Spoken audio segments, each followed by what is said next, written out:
सरपंच ग्राम पंचायत सांदल खुर्द की तरफ से सभी देशवासियों को शरद नवरात्र की हार्दिक शुभकामनाएं। परल गांव के ऐतिहासिक तीर्थ पर वर्ष 2018 में लगे राष्ट्रीय स्तरीय मेले में आए श्रद्धालुओं के लिए आयुष विभाग कैथल द्वारा 1.5 लाख रुपए की दवाइयां अंबाला और कैथल की फर्मों से खरीदी गई थी। मेले के आयोजन के बाद आरटीआई कार्यकर्ता जयपाल रसूलपुर ने इसकी जानकारी आरटीआई से मांगी थी, जिसके बिलों में 106 रुपए की मूल्य की M2 टोन सिरप 136 रुपए में खरीदकर फर्म को पेमेंट की गई थी,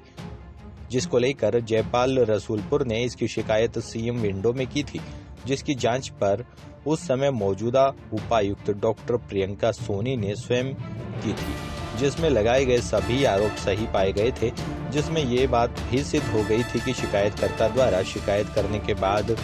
जिला आयुर्वेदिक ने अपने आप को बचाने के लिए संबंधित फर्म से दोबारा बिल बनाकर वसूली गई रकम पुनः सरकारी खजाने में जमा करवा दी थी, जिसको उपायुक्त महोदया ने अपनी जांच रिपोर्ट में जिला आयुर्वेदिक अधिकारी व उसके कार्यालय के कर्मचारी को दोषी पाया था और उनके खिलाफ विभागीय अनुशासनिक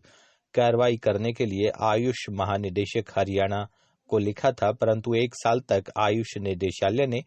दोषी अधिकारियों के खिलाफ कोई कार्रवाई नहीं की और केवल चेतावनी देकर छोड़ दिया।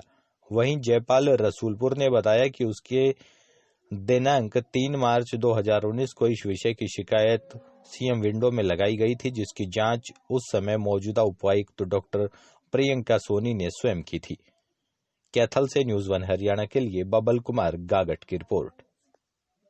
जिला प्रशासन के मार्फत आयुष विभाग से 2018 में आयोजित फल्गु मेले के बारे में जानकारी मांगी थी, जिसमें उन्होंने आयुष विभाग ने दवाइयां खरीदी गई थी, जिनकी आरटीआई आने के बाद मैंने उसका अवलोकन किया, देखा, जिसमें मैंने पाया कि जो 106 रुपये की M2 टोन सिर्फ दवाई है वो 136 रुपये में खरीदी गई थी, जिसकी मैंने उसके बाद सीएम विंडो में शिकायत की। सीएम विंडो में शिकायत करने के बाद जिसकी जांच डॉक्टर प्रियंका सोनी उस समय तत्काल उपायुक्त महोदया कैथल थी, उन्होंने इसकी जांच की, जिसकी जांच में मेरे द्वारा लगाए गए आरोप सही पाए गए और डॉक्टर प्रियंका सोनी ने जो कैथल की डीसी उन्होंने इस जांच में उनको दोषी मानते हुए इसकी जो सिफारिश इनके विभाग को की कि